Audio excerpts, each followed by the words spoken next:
Isa ako sa nag-akala na kapag nag-register ka ng business kay BIR and nakakuha ka ng COR is wala ka nang gagawin and magbebenta ka na lang.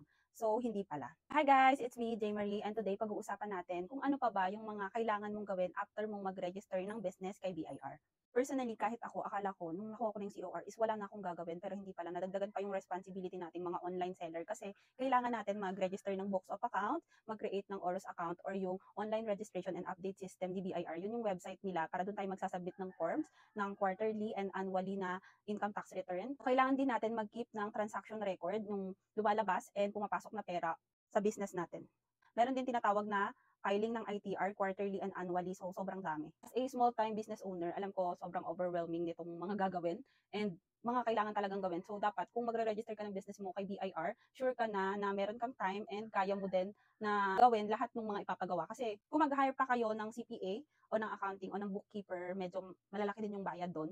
And kung small-time business owner lang din kayo, baka hindi pa sasapat yung kikitain nyo sa ibabayad nyo dun sa mga partner nyong agent. So, wala kayong background sa accounting. Alam nyo, malilito talaga kayo sa pag-bookkeeping kasi yung mga terminology sobrang nakakalito, sobrang broad.